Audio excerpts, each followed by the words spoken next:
Capítulo primero, que trata de la condición y ejercicio del famoso hidalgo Don Quijote de la Mancha. En un lugar de la Mancha, de cuyo nombre no quiero acordarme, no ha mucho tiempo que vivía un hidalgo de los de lanza en astillero, adarga antigua, rocín flaco y galgo corredor.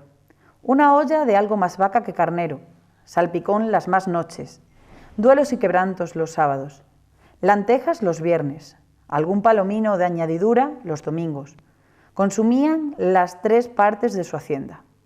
El resto de ella concluía en sayo de velarte, calzas de velludo para las fiestas, con sus pantuflos de lo mismo, y los días de entre semana se honraba con su vellorí de lo más fino. Tenía en su casa una ama que pasaba de los 40 y una sobrina que no llegaba a los 20, y un mozo de campo y plaza, que así ensillaba el rocín como tomaba la podadera. Frisaba la edad de nuestro hidalgo con los 50 años. Era de complexión recia, seco de carnes, enjuto de rostro, gran madrugador y amigo de la caza. Quieren decir que tenía el sobrenombre de Quijada o Quesada, que en esto hay alguna diferencia en los autores que de este caso escriben, aunque por conjeturas verisímiles se deja entender que se llamaba Quijana. Pero esto importa poco a nuestro cuento. Basta que en la narración de él no se salga un punto de la verdad.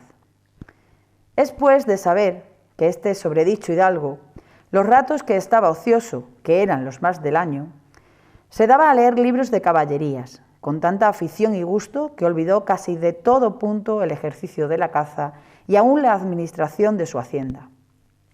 Y llegó a tanto su curiosidad y desatino en esto, que vendió muchas fanegas de tierra de sembradura para comprar libros de caballerías en las que leer.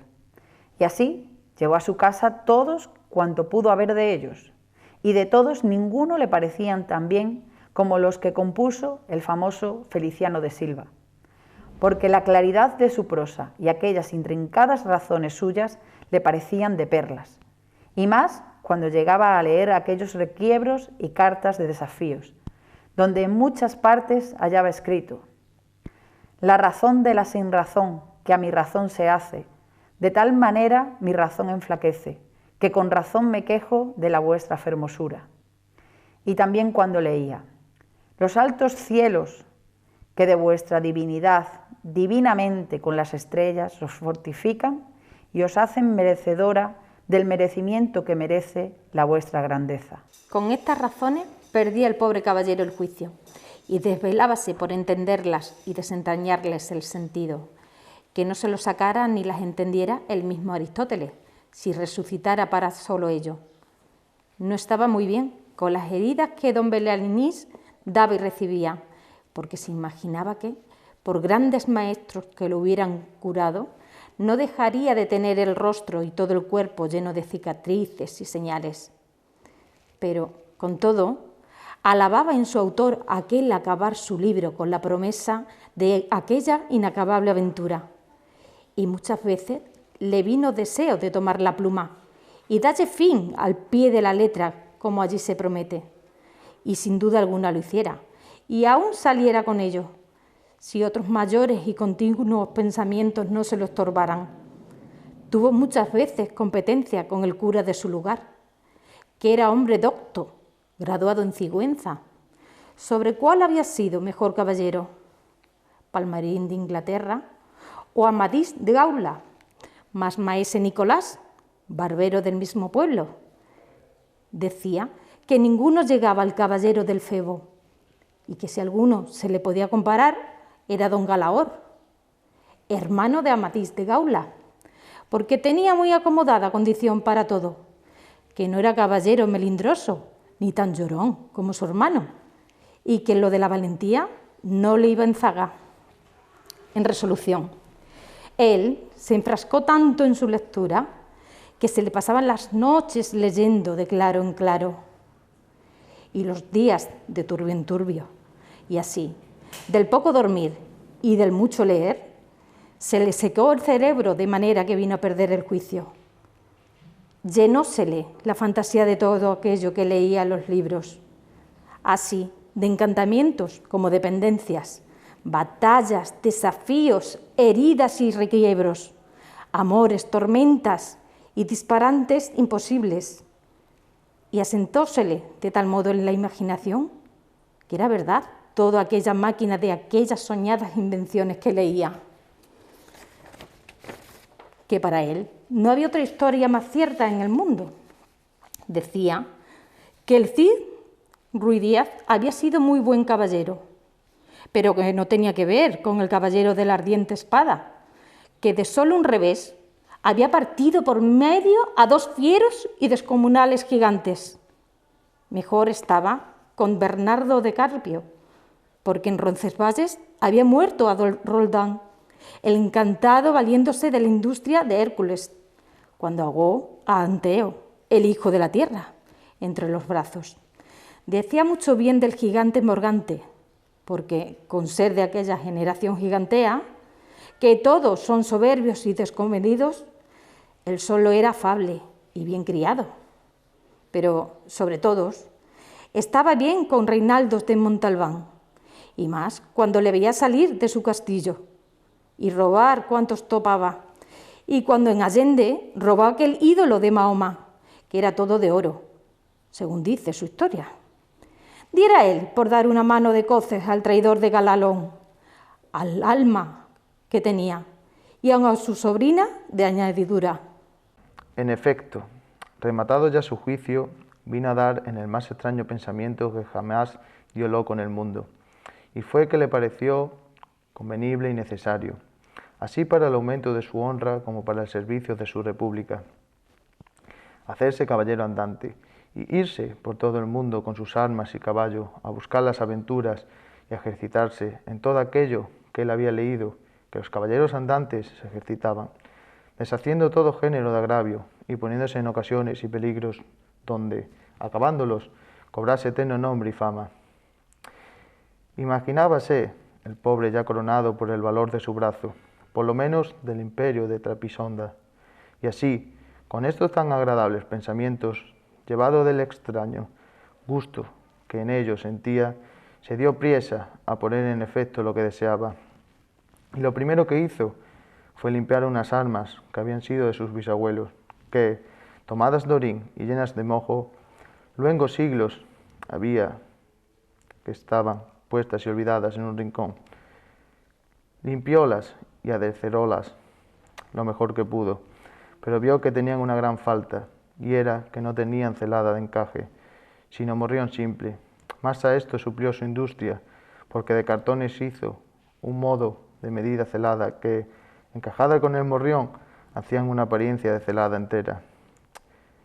Es verdad que, para probar si era fuerte y podía estar al riesgo de una cuchillada, sacó su espada y le dio 2 golpes. Con el primero, y en un punto, deshizo lo que había hecho en una semana, y no dejó de parecerle mal la facilidad con la que había hecho pedazos, y, por asegurarse de este peligro, la tornó a hacer de nuevo, poniéndole unas barras de hierro por de dentro, de tal manera que él quedó satisfecho de su fortaleza y, sin querer hacer una nueva experiencia de ella, la disputó y tuvo por celada finísima de encaje.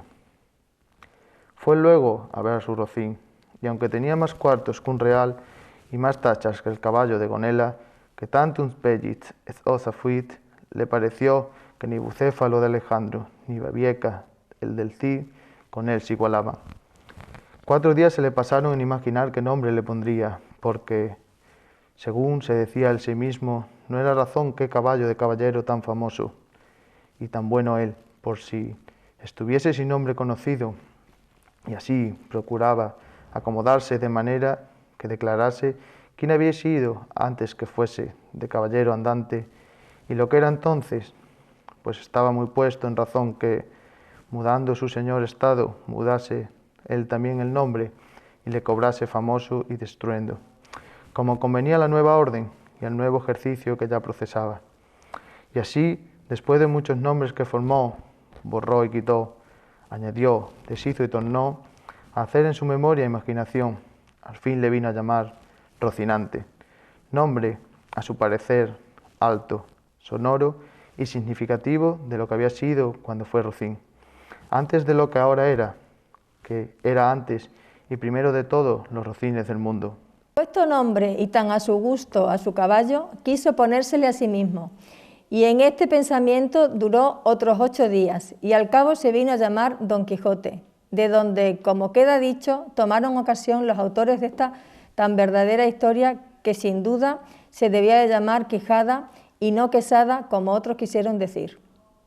Pero acordándose que el valeroso Amadís no solo se había contentado con llamarse Amadís a secas,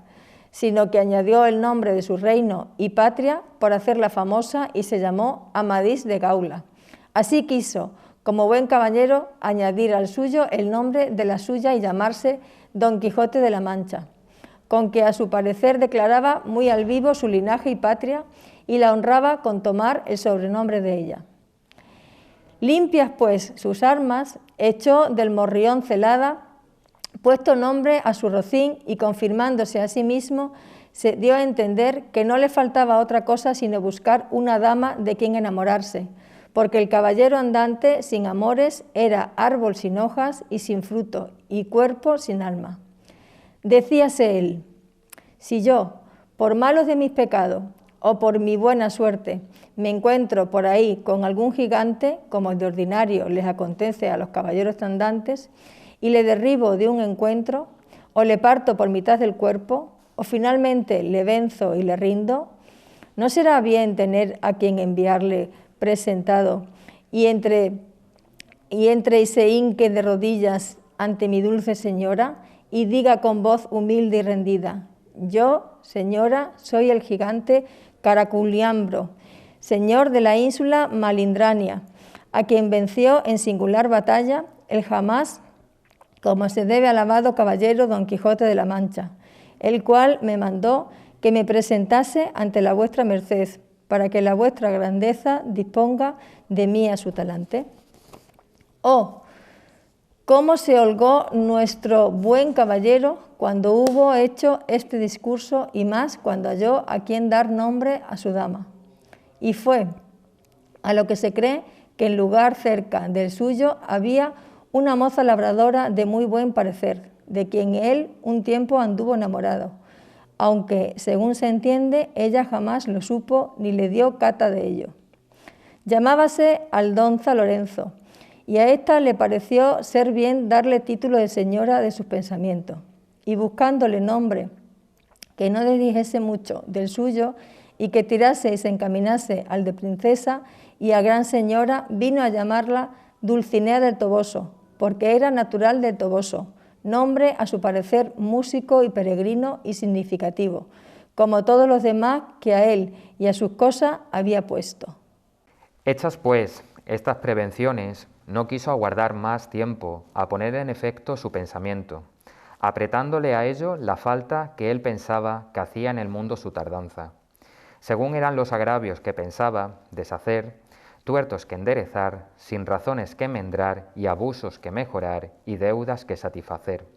Y así, sin dar parte a persona alguna de su intención y sin que nadie le viese, una mañana antes del día, que era uno de esos calurosos del mes de julio, se armó de todas sus armas, subió sobre Rocinante, puesta su mal compuesta celada, embrazó su adarga, tomó su lanza y por la puerta falsa de un corral salió al campo, con grandísimo contento y alborozo de ver con cuánta facilidad había dado principio a su buen deseo. Mas apenas se vio en el campo, cuando le asaltó un pensamiento terrible, y tal que por poco le hiciera dejar la comenzada empresa, y que fue que le vino a la memoria que no era un armado caballero, y que, conforme a la ley de caballería, ni podía ni debía tomar armas con ningún caballero, y puesto que lo fuera, había de llevar armas blancas, como noble caballero sin empresa, en el escudo, hasta que por su esfuerzo la ganase. Estos pensamientos le hicieron titubear en su propósito, mas pudiendo más su locura que otra razón alguna. Propuso de hacerse armar caballero del primero que topase, a imitación de otros muchos que así ya lo hicieron, según él había leído en libros que tal le tenían.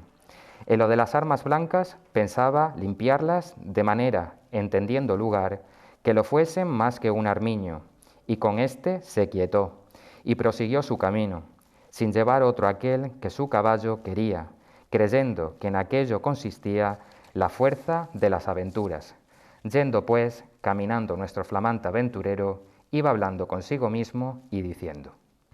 ¿Quién duda sino que en los venideros tiempos, cuando salga a la luz la verdadera historia de mis famosos hechos, que en el sabio que los escribiere no ponga, cuando llegue a contar esta mi primera salida tan de mañana y de esta manera? Apenas sabía el rubicundo Apolo, teniendo por la faz de la lancha, y espaciosa tierra de las doradas hebras de sus hermosos cabellos, y apenas los pequeños y pintados pajarillos con sus arpadas lenguas habían saludado con dulce y meliflua armonía la venida de la rosada aurora, que, dejando la blanca cama del celoso marido, por las puertas y balcones del manchego horizonte a los mortales se mostraba, cuando el famoso caballero Don Quijote de la Mancha, dejando las ociosas plumas, subió sobre su famoso caballo Rocinante y comenzó a caminar por el antiguo y conocido Campo de Montiel. Y era la verdad que por él caminaba, y añadió diciendo: dichosa edad y siglo dichoso aquel a donde saldrán a la luz las famosas hazañas mías, digna de estallarse en bronce, esculpirse en mármoles y pintarse en tablas, para memoria en lo futuro. Oh tú, sabio encantador, quien quiera que seas, a quien ha de tocar el ser coronista de esta peregrina historia. Ruégote que no te olvides de mí, buen Rocinante, compañero eterno mío en todos mis caminos y carreras. Luego volvía diciendo, como si verdaderamente fuera enamorado: oh princesa Dulcinea, señora de este cautivo corazón, mucho agravio me habedes fecho en despedirme y reprocharme con el riguroso afincamiento de mandarme comparecer ante la vuestra fermosura. Plegaos, señora, de membraros de este vuestro sujeto corazón, que tantas cuitas por vuestro amor padece. Con estos iba ensartando otros disparates, todo al modo de los que sus libros le habían enseñado, imitando en cuanto podía su lenguaje. Con esto caminaba tan despacio y el sol entraba tan apriesa y con tanto ardor, que fuera bastante a derretirle los sesos si alguna tuviera. Casi todo aquel día caminó, sin acontecerle cosa de que contar fuese, de lo cual se desesperaba, porque quisiera topar luego con quien hacer experiencia del valor de su fuerte brazo. Autores hay que dicen que la primera aventura que le avino fue la del puerto Lápice, otros dicen que la de los molinos de viento, pero lo que yo he podido averiguar en este caso y lo que he hallado escrito en los anales de la Mancha es que él anduvo todo aquel día y al anochecer su rocín y él se hallaron cansados y muertos de hambre, y que mirando a todas partes por ver si descubrieran algún castillo o alguna majada de pastores donde recogerse y a donde pudiese remediar su mucha hambre y necesidad, vio no lejos del camino por donde iba una venta, que fue como si viera una estrella que no a los portales, sino a los alcázares de su redención la encaminaba. Dióse priesa a caminar y llegó a ella a tiempo que anochecía. Estaban acaso a la puerta dos mujeres mozas, de estas que llaman del partido, las cuales iban a Sevilla con unos arrieros, que en la venta aquella noche acertaron a hacer jornada. Y como a nuestro aventurero todo cuanto pensaba, veía o imaginaba le parecía ser hecho y pasar al modo de lo que había leído. Luego que vio la venta, se le representó que era un castillo con sus 4 torres y chapiteles, de luciente plata, sin faltarle de su puente levadiza y honda cava, con todos aquellos adherentes que semejantes castillos se pintan. Fuese llegando a la venta, que él le parecía castillo, y a poco trecho de ella detuvo las riendas a Rocinante, esperando que algún enano se pusiese entre las almenas a dar la señal con alguna trompeta que llegaba el caballero al castillo. Pero como vio que se tardaban y que Rocinante se daba priesa por llegar a la calle Valleriza, se llegó a la puerta de la venta y vio a las 2 distraídas mozas que allí estaban, y que a él le parecieron 2 hermosas doncellas o 2 graciosas damas que delante de la puerta del castillo se estaban solozando. En esto sucedió acaso que un porquero que andaba recogiendo de unos rastrojos una manada de puercos, que sin perdón aquí se llaman, tocó el cuerno y a cuya señal ellos se recogen, y al instante se le representó a Don Quijote lo que deseaba, que era que algún enano hacía señal de su venida, y así, con extraño contento, llegó a la venta y a las damas, las cuales, como vieron venir al hombre de aquella suerte armado y con lanza y adarga, llenas de miedo, se iban a entrar en la venta. Pero Don Quijote, coligiendo por su huida su miedo, alzándose la visera de papelón y descubriendo su seco y polvoroso rostro con gentil talante y voz reposada, les dijo: «No fuyan vuestras mercedes, ni teman desaguisado alguno, que a la orden de caballería que profeso no os toca ni atañe hacerle a ninguno, cuanto más de altas doncellas como vuestra presencia demuestra». Mirábanle las mozas y andaban con los ojos buscándole el rostro, que la mala visera le encubría. Mas como oyeron llamarle doncella, cosa tan fuera de su profesión, no pudieron tener la risa, y fue de manera que Don Quijote vino a correrse y a decirles: «Bien parece la mesura en las fermosas y en muchas andeas, además la risa que leve causa procede. Pero no en vos lo digo por auquitedes, ni mostredes mal talante, que el mío no es el que de servir, no es al que de serviros». El lenguaje no entendido de la señora y el mal talle de nuestro caballero acrecentaba entre la risa y el del enojo que pasará muy adelante sin a aquel punto no saliera el ventero. Hombre que por ser muy gordo era muy pacífico, y el cual, viendo aquella figura contratecha, armada de armas tan desiguales como era la brida, la lanza, la adaga y el coselete, no estuvo en nada en acompañar a las doncellas en las muestras de su contento, mas en efecto, temiendo la máquina de tantos pertrechos, determinó de hablarle comedidamente, y así le dijo: